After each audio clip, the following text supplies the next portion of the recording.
Olá, boa noite. A influência na alimentação infantil. De forma remota, teremos a participação da nutricionista Mariane Valiati. Começa a valer hoje o toque de recolher e a lei seca na cidade. E Uberlândia chega a 1.000 mortes pela Covid-19. Isso e muito mais você confere no JU, que começa agora.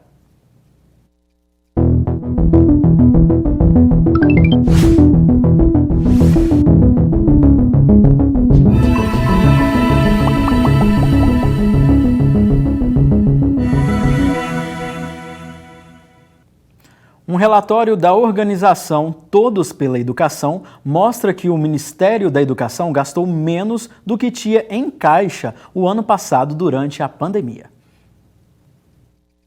Segundo o documento, o MEC terminou o ano passado com a menor verba desde 2011, 143 bilhões de reais. E o ano de 2020 também ficou marcado com o menor orçamento da década para a educação básica, 42 bilhões e 800 milhões, 10% menor do que em 2019. O total de despesas obrigatórias pagas também foi o menor em 10 anos, 81% do total. O relatório diz que em plena pandemia, com milhões de alunos sem frequentar a escola e com a queda de receitas vinculadas à educação, o MEC se mostrou ausente e incapaz de dar apoio técnico e financeiro às redes de ensino. Em outro documento, Todos pela Educação apresenta um balanço de políticas públicas no ano de 2020. O fechamento das escolas na pandemia mostrou os desafios do ensino remoto, já que 61% das casas brasileiras não têm computador e 28% não têm acesso à internet. A perda de aprendizagem pode chegar a 72% de um ano normal nos anos finais do ensino fundamental e no ensino médio. E enquanto as redes de ensino públicas não tinham recursos para ajudar os alunos, o MEC devolveu mais de R$1 bilhão em recursos da educação básica para remanejamento de outras pastas. O relatório diz ainda que a pandemia trouxe grandes prejuízos às reformas educacionais em curso e que a falta de liderança e gestão do MEC comprometem a educação em todo o país. Por fim, afirma que se não houver mudança na forma de atuação do Ministério, as esperanças de avanços na estrutura da educação básica até 2022 estão nos estados, municípios e no Poder Legislativo. A gente tem que recompor o orçamento do Ministério da Educação, olhando para as políticas que já vinham tendo efeito e que precisam continuar acontecendo. O Ministério da Educação precisa dar continuidade ao PRO-BNCC, que é um programa justamente que visa a implementação da Base Nacional Comum Curricular e todas as suas etapas seguintes. A gente tem um problema grave também do novo ensino médio que tem que ser retomado, mas a gente precisa tornar uma política de Estado a conectividade em todas as escolas no Brasil quanto antes. E começa a valer hoje o toque de recolher e a proibição de vendas de bebidas alcoólicas em Uberlândia durante os próximos 7 dias. O repórter Matheus Maia explica como vai funcionar. Boa noite, pessoal. Boa noite, Caritel. Olha, segundo o decreto municipal publicado nesta segunda-feira, a partir de hoje, das 20 até as 5 horas, está proibida a circulação de pessoas e veículos nas vias públicas e a venda de bebidas alcoólicas em qualquer estabelecimento, seja presencial ou remoto, e também a distribuição para estabelecimentos dentro do território municipal. Está permitido que as pessoas estejam nas ruas apenas em caso de prestação de atividades inadiáveis ou urgentes, como, por exemplo, a ida a hospitais, a clínicas veterinárias ou a farmácias para compra de medicamentos, embarque ou desembarque dentro da rodoviária ou aeroporto e caso a pessoa trabalhe em alguma atividade essencial, que já foi liberada. Caso a pessoa seja abordada aí nesse período de 20 a 5 horas da manhã por algum agente municipal ou policial militar, ela pode comprovar o motivo de estar circulando com a carteira de trabalho ou com um contra-cheque ou uma declaração que está disponível no site da Prefeitura de Uberlândia. E também tem como você fazer essa comprovação por meio da nota fiscal de compra de medicamento ou atestado médico. É importante lembrar também que estão suspensos os serviços de transporte público coletivo no horário estabelecido. Hoje mesmo, a Prefeitura também divulgou que as feiras livres, que acontecem no período da tarde, poderão funcionar somente até às 18 horas. A pasta ressalva que está proibido também a disponibilização de mesas e cadeiras para o consumo dos produtos nos locais. E a restrição vale enquanto durar o novo decreto. Agora, informação sobre a vacinação contra a Covid-19. Ontem, a Secretaria Municipal de Saúde voltou a vacinar os idosos entre 87 e 89 anos, reagendados, que foram afetados por causa do temporal que atingiu aqui a nossa cidade na segunda-feira passada. A imunização aconteceu em formato de drive-thru no centro administrativo, então quem não pôde comparecer ao agendamento deve entrar em contato com a Ouvidoria da Saúde pelo 0800 940 1480 e até o momento, segundo o governo do estado de Minas Gerais, foram aplicadas 27.555 doses de vacina na cidade de Uberlândia. Matheus Maia para o Jornal da UFO. E a Secretaria Municipal de Saúde divulgou mais um boletim com os dados da Covid-19 em Uberlândia. Foi para 66.286 casos confirmados do coronavírus. Nas últimas 24 horas, 529 pessoas testaram positivo. A Prefeitura de Uberlândia também anunciou que chegou a 1.000 mortes por Covid-19. Dentre as 15 vítimas desta terça-feira, 11 estavam hospitalizadas na rede municipal de saúde. 680 pacientes estão internados nos hospitais de Uberlândia, um número alto e bastante preocupante.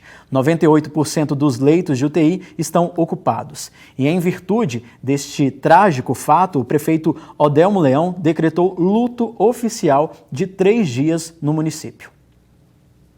E o Hospital de Clínicas da Universidade Federal de Uberlândia informou que a troca de acompanhantes de pacientes a partir de hoje será das 5 da tarde às 7 horas da noite, também por causa do decreto municipal que determina a circulação de somente pessoas até às 8 horas da noite. O fechamento da portaria central será alterado das 10 horas da noite às 7h30 da noite. O hospital ressaltou que, para a prevenção e controle da disseminação do coronavírus, conforme orientações do Comitê de Enfrentamento à Covid-19 do HC-UFO, estão permitidas acompanhantes somente para pacientes com alta dependência, conforme definido pela equipe de enfermagem, e para aqueles que pertençam aos grupos previstos em lei, que no caso são crianças e adolescentes, idosos, pessoas com deficiência, mulheres grávidas e pós-parto.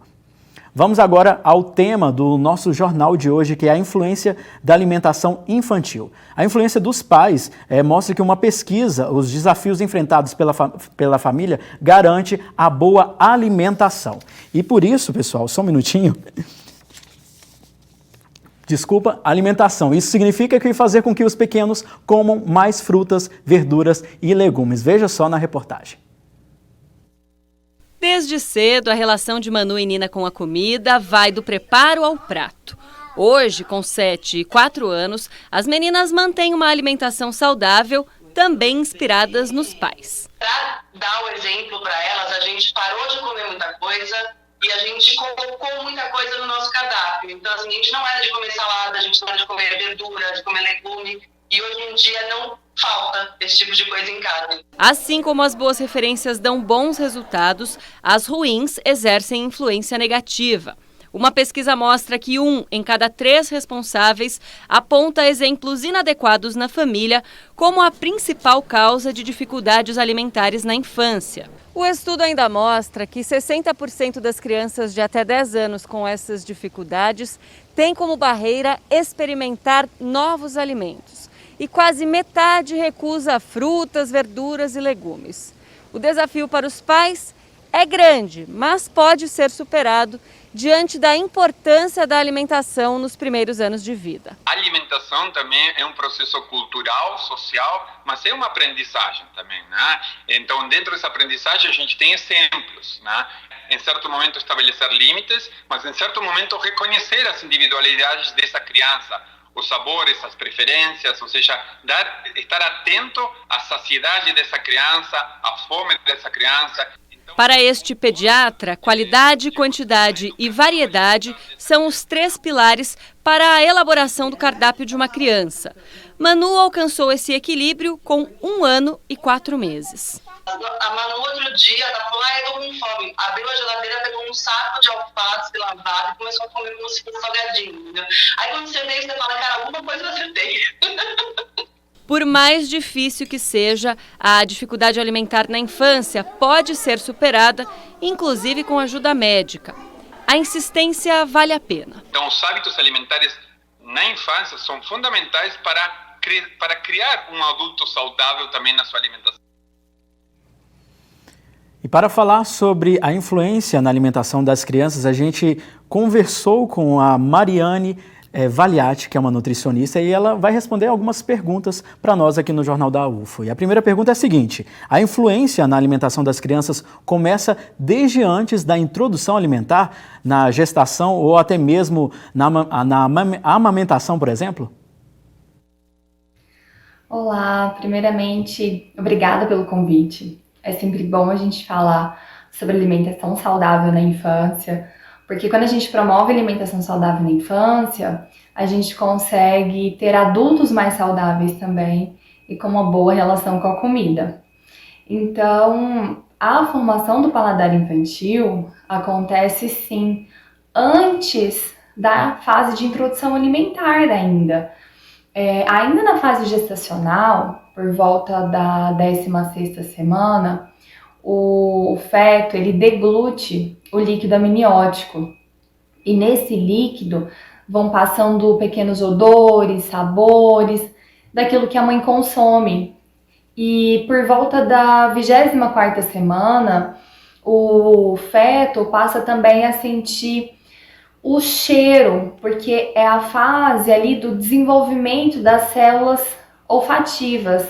Então, ainda na barriga da mãe, começa a formação desse hábito alimentar, com o desenvolvimento das papilas gustativas, com a assimilação do cheiro, né, do líquido amniótico. E aí, depois que o bebê nasce, a gente tem o leite materno. O leite materno também tem seu sabor modificado de acordo com aquilo que a mãe come. Então, vai passando também pequenos sabores e odores da alimentação da mãe para o leite materno. Eu brinco que antes da gente começar a introdução alimentar na criança, a gente precisa começar essa reintrodução alimentar com os pais. Né? Existem estudos que mostram que mães que comem mais frutas, verduras e legumes durante a gestação e aleitamento materno, depois fica mais fácil na fase de introdução alimentar a aceitação da criança desses alimentos também. E Mariane, já durante a infância, de que forma a família influencia nos hábitos alimentares das crianças? As crianças aprendem muito mais por imitação, por exemplos, do que por comandos. Não adianta você falar para a criança, olha, come esse chuchu com carninha, olha só que delícia. Não, a criança vai comer se ela achar interessante, se ela achar isso legal, se ela vê a mãe comendo, né, ou o pai, e fazendo uma cara boa ao comer. Então a criança percebe tudo isso, a criança percebe também as expressões faciais, né, do cuidador, né? Então, se quem tá ali oferecendo a comida para a criança tá com uma face mais apreensiva, mais nervosa, né, ou mais ansioso, por exemplo, na hora de oferecer a comida para a criança consegue perceber e reconhecer tudo isso. Então, isso muda a aceitação da criança. O ato de se alimentar não é instintivo, ele é aprendido. Então a criança precisa realmente aprender a se alimentar, precisa saber mastigar, engolir, reconhecer texturas diferentes. Então a melhor maneira da criança aprender é ter o exemplo da família. E o exemplo não é só comer, mas também como essa família está comendo, como que é esse momento das refeições em casa. Isso também influencia muito na formação desses hábitos alimentares. Se os pais, por exemplo, não gostam de algum alimento, as crianças também tendem a não gostar? Bom, se os pais não gostam de determinado alimento, a tendência é a gente não oferecer aquilo que a gente não gosta. Então, é muito comum, por exemplo, nas consultas, né, a mãe gostar muito de salada crua, por exemplo, o pai não gosta, não costuma comer muito, e a criança às vezes não come também. Então, é importante que os dois comam, né? Às vezes a mãe fala, mas eu gosto muito, o pai dele nem faz tantas refeições em casa, e o filho também não gosta. Mas assim, no momento que o pai tá comendo, às vezes o pai não faz uma cara boa, ou faz alguns comentários, né? Por exemplo, eu não gosto disso aqui, ou não, vou ter que comer pelo menos um pouco por obrigação. Então, assim, sempre vai ter alguma coisa que a gente realmente não gosta muito de comer. Mas é importante que a gente ofereça isso para a criança, né? E ofereça em preparações diferentes, para melhorar a aceitação. Na fase de introdução alimentar também é importante a gente oferecer os alimentos, mesmo que a gente não goste muito. Então, se não começou a melhorar essa alimentação na fase de gestação, comece a treinar o seu paladar de adulto na fase de introdução alimentar da criança também. Pelo menos provando, experimentando aquele alimento que você está oferecendo para ela também. Porque às vezes isso facilita e de repente você consegue comer pelo menos um pouquinho para dar o exemplo, né? O exemplo que a gente falou anteriormente. E quando a família não tem hábitos saudáveis de alimentação, como repensar esse hábito com a chegada de uma criança?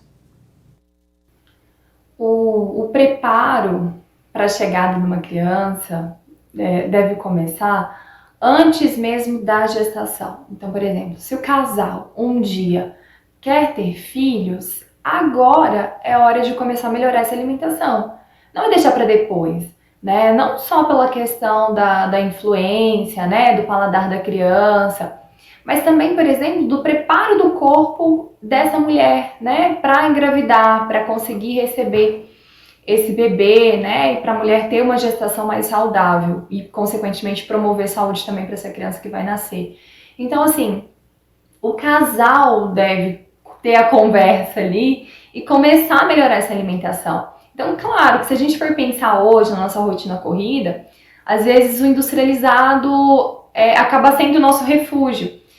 Mas é possível ter uma alimentação saudável e tranquila com planejamento. Então, no final de semana, deixa os legumes picadinhos já congelados para facilitar o preparo durante a semana.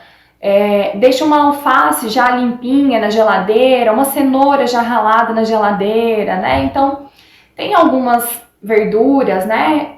Alguns legumes que você pode deixar picadinho e raladinho, que duram 2 a 3 dias na geladeira. Então, isso facilita no dia a dia, né? Vai comprando menos biscoitos, bolachinhas, procura deixar fruta picada na geladeira, né? Então, evita de comprar esses alimentos mais industrializados e vá preparando mais esses alimentos naturais em casa, né? Então, essa mudança realmente deve começar antes da gestação, ali na rotina do casal em casa mesmo.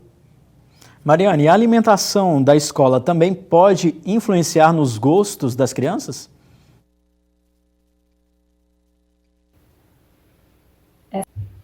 A alimentação na escola também influencia muito, né, na formação dos hábitos alimentares da criança, né?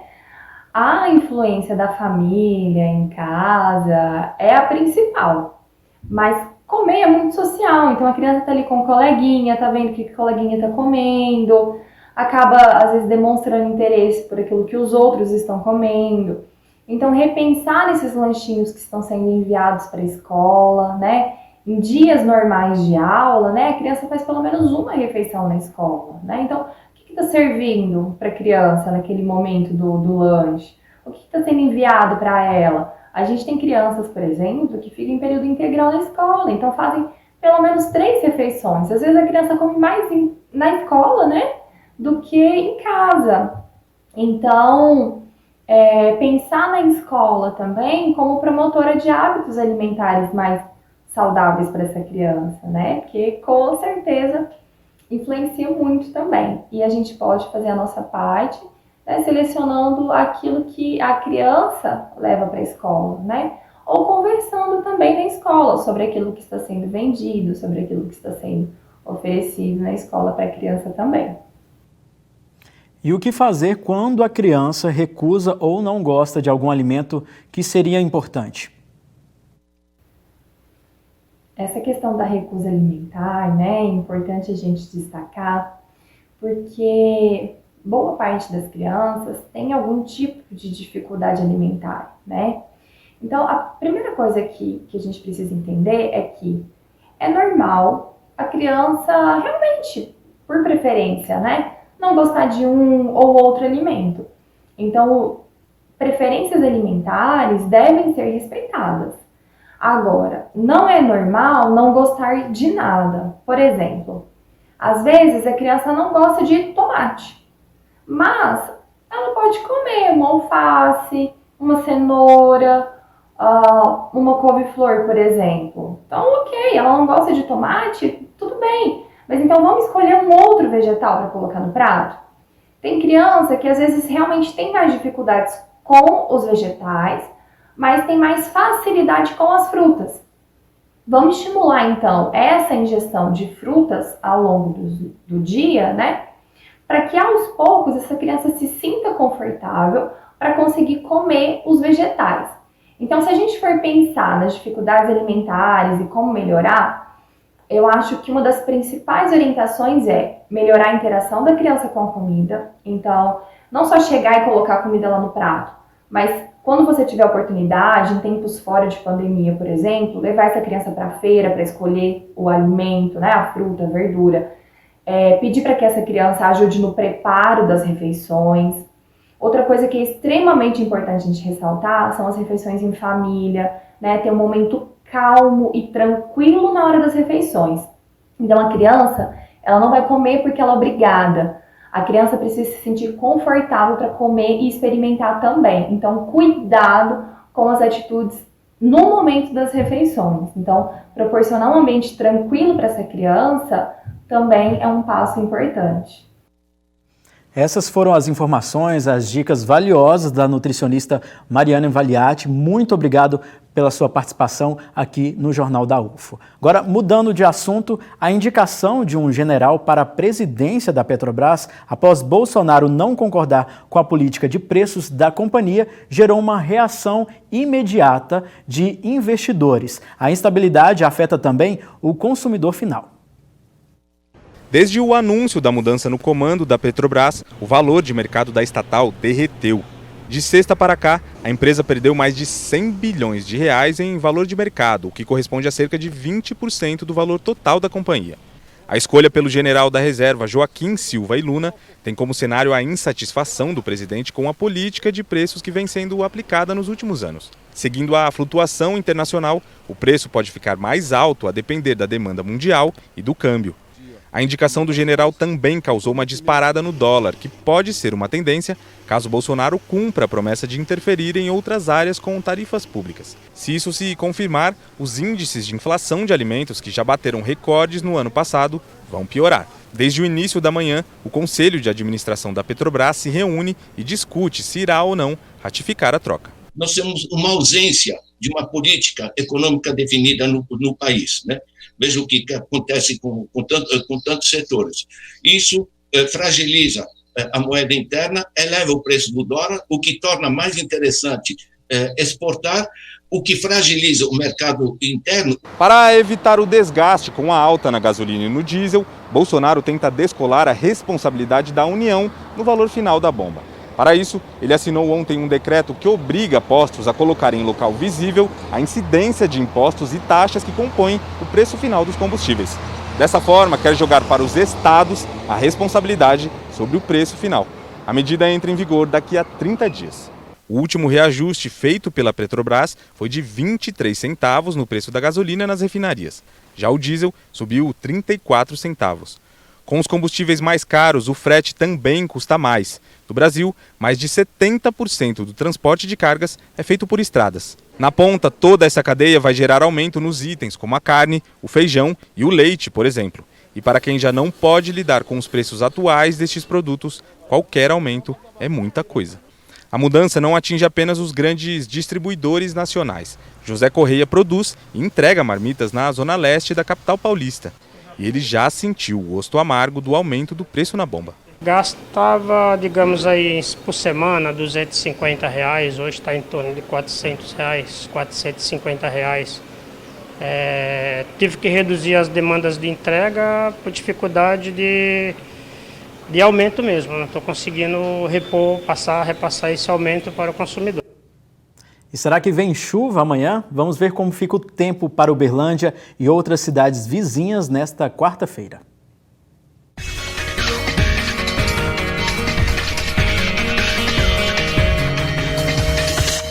A chuva deve continuar em Uberlândia, enquanto as temperaturas variam entre 19 e 32 graus. Entre Utaba também deve chover a qualquer momento do dia e há predomínio de céu nublado, a mínima prevista é de 22 graus e máxima de 35. Patos de Minas amanhece com bastante nuvens no céu e a chuva pode chegar na parte da tarde. Os termômetros marcam entre 18 e 33 graus. São esperadas pancadas de chuvas em Monte Carmelo, por lá a mínima fica na casa dos 18 graus e máxima de 30. Dia mais quente com chuva em Campina Verde, temperatura mínima de 21 graus e máxima de 35. E o Jornal da UFO fica por aqui e amanhã vamos falar sobre a diversidade no mercado de trabalho. Lembrando que logo mais, às 9 da noite, tem as principais notícias do Brasil e do mundo no Jornal da Cultura, aqui na tela da TV Universitária. Então uma boa noite para você e até amanhã. Tchau.